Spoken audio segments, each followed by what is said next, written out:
Well, that was unexpected. After Devante Parker surprisingly retired from the Eagles. So now being a man down at receiver, what are the best options for the Birds, and could they look at adding another player? Plus OTAs are here and competitions are heating up. So let's talk about the best matchups, which ones to keep your eye on, and why Ainias Smith is the only answer at wide receiver 3. But first, let's run it.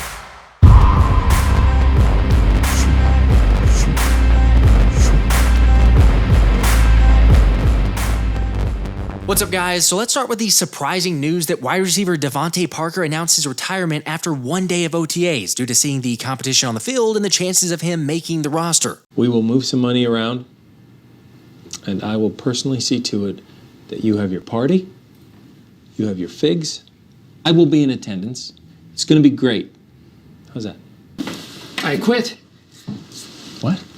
Alright, in all seriousness, while Parker definitely wasn't a lock to make the roster, he said he was retiring in order to spend some time with family. And good for him, really. Yet either way, I don't think many of us had high expectations for the 31-year-old, with more than a few 53-man roster predictions having him on the outside looking in, or at the very least on the bubble to make it. And I said it from the very beginning, but really that signing didn't make a whole lot of sense to me. Because you all know by now, but Devante was the worst receiver in terms of average separation created every year for the last 4 years. Like, it's no wonder New England was willing to pay 75% of his guaranteed money to let him go to Philly. Obviously, yeah, that's a no-brainer. I mean, when you have another team saying, sure, we'll pay you, $4 million to let you go to another team, that says that he was pretty much already washed up. Although, sure, he had his moments, and there were definitely a few times that he cost the Birds in the past. But the writing was on the wall that he's not the same player he once was. But you know what? Good for him. Go enjoy retirement, go become a plumber. Or wait, I guess that's Miles Jack. It's kind of crazy that in less than a year, the Eagles have signed 2 different guys that resulted in them retiring. Come on, didn't you immediately think of Jack signing with the Birds for a week last year just to reveal that he would retire?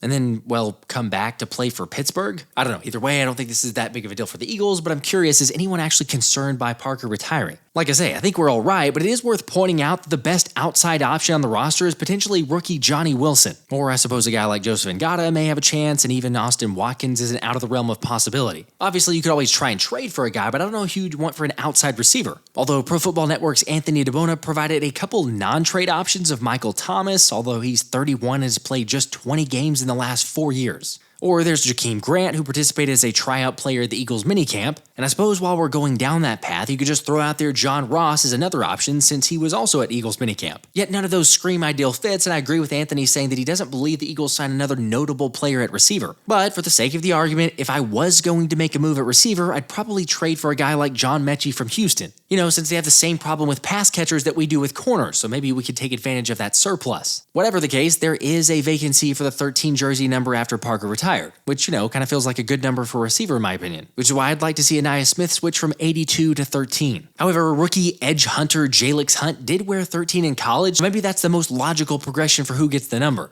I don't know, but let's just say I'm all for the happy juice energy that he brings like BG and Nolan. I love being an Eagle. Follow me. Ainias, how do you feel about being on the set of Inside the NFL? It's turned. That's all you gotta say? It's lit. Anyways, let's go find somebody more entertaining than Ainias Smith. So I'm not entertaining. Where was that when the microphone was in your face? Lakin, how does it feel? Excuse me. We got to get Lakin. How does it feel playing football for the first time? It feels magnificent and significant and extravagant. That was a lot of big words. What's the biggest difference between rugby and football? America. You heard it here first. The biggest difference between America. Shout out America, man. Come on, you can't tell me that he doesn't remind you at least a little bit of BG or Nolan. And speaking of that, Nolan is definitely going to show out this season. Ain't no doubt in my mind. At the same time, there's another Philly dog who's been getting questioned quite a bit recently in Jordan Davis. And fine, it makes sense despite beginning last year on a high note because the former first-round pick crashed and burned to end the season. Although I guess I'd ask you, who didn't do that to end the year last year? Anyway, JD did admit he wasn't in good enough shape to last the full schedule, which obviously got to the point of stirring up speculation about him being fined for his weight. So of course, naturally, when a picture surfaced at the Eagles charity event this past weekend, the annual Jordan Davis weight analysis went crazy. Yet I'll give it to you, I mean, when compared to some of his older photos, it does look like he's slimmed up a little bit. So maybe this is finally the year, because we all know this, but the potential's definitely there. Like remember, this dude ran a 4.8 40 at 6'6", 350 pounds while ranking in the 99th percentile in 22. Unfortunately, the Dancing Bear just hasn't been able to translate that into an effective pass rush, even though, for the record, he has been dominant against the run, finishing as the 7th best D lineman in run stop win rate.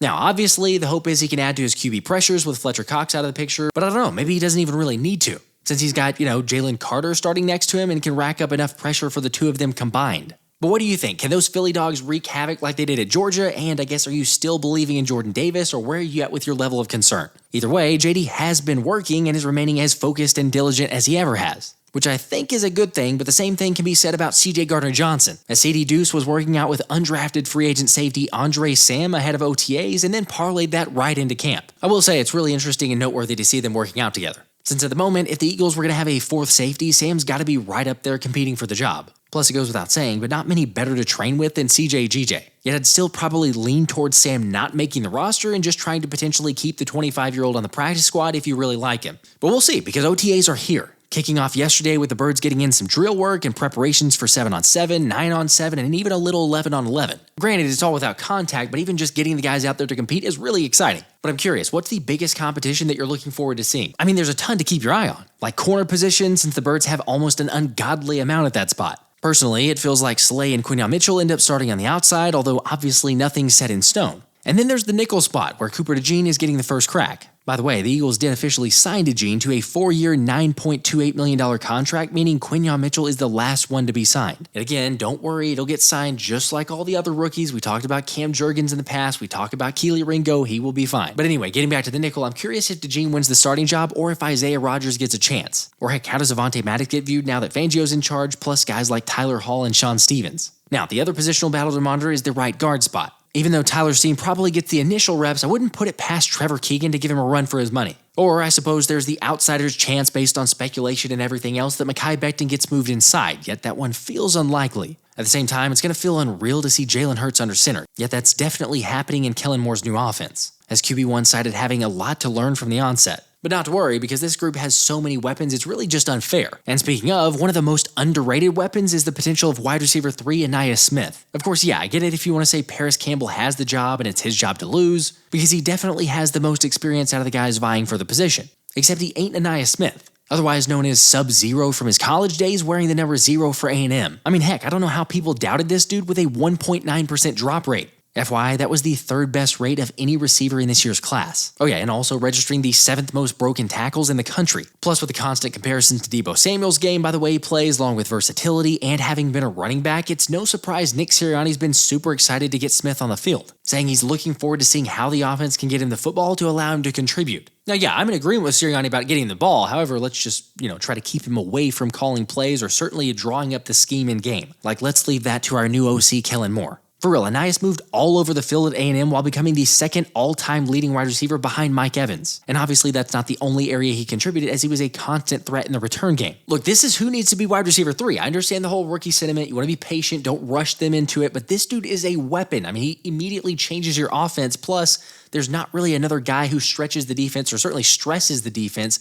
like Ainias Smith would be out there. So to me, it's not even a question. Seriously, who's with me on this? Or I guess maybe a better question is who's not, and then who would you go with instead? With that being said, I should also point out that it's unclear if Smith will be good to go immediately in OTAs after just earlier this month he was sidelined from the stress fracture in his shin from back in March. But again, no doubt in my mind that he needs to be the guy. Alright, another area to look at is linebackers, since after hearing Vic Fangio's presser, there's no telling who linebackers are going to be in this system. I mean, does Zack Baun line up as an edge, or is he a legit inside linebacker? And how quickly does Nakobe Dean or Devin White solidify themselves? Which, fine, those are legitimate questions and potential red flags. However, this defense is going to be much better than last season, something Brian Dawkins is also supremely confident in. What has his other defenses done? What have they been about, right? And if his last couple of stops gives you any highlight of what to expect in Philadelphia, you can expect this defense to be vastly improved. Effort to the ball, running to the ball, right? Angles taken, tackling in an open, it should be a complete different defense than we saw last year. That defense last year was, I'm not going to even go there. It was disheartening to watch some of the things, how they went and did not perform down the stretch, especially. They got worse and worse and worse. Yeah. So, the whole thing for me, Ike, when it comes to all of the personnel that is being brought in, I love it, right? But we saw last year what happens when there's disconnect. when I'm not pointing the finger. No, I don't know who was what. All I know that there was disconnect on the offensive play calling and the defensive play calling. Too many cooks in the kitchen. Mm-hmm. So we saw last year what we can, because we did have talent on that team last year. There was talent on the field, but that talent was not, in my opinion, coached up to a way to allow the best of that talent to come to the forefront. Mm-hmm. We didn't see that. Yeah. So again, I'm hoping that this year that there's only one cook in the kitchen, and that's the offensive defensive coordinator that are calling the things, and then they can then go about doing what they need to do, because the offensive coordinator is the same way. You look at his previous stops, he's had success. He's done things in specific ways. He's had success. So we can expect that to happen. It's not a guarantee, but we can expect for this to be a vastly improved team this year. All right, there's not really much to say. Like, whatever B-Dog says, and that's enough for me. Because, yeah, Fangio is the father of, well, his system. So, of course, he's going to be better. Plus, the guys naturally respect him more because of his resume. Yet, even though that's going to make the squad totally different this year, I can't say enough about the competition of iron sharpening iron going on during OTAs.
They got a whole arm workout after this. Bring it up.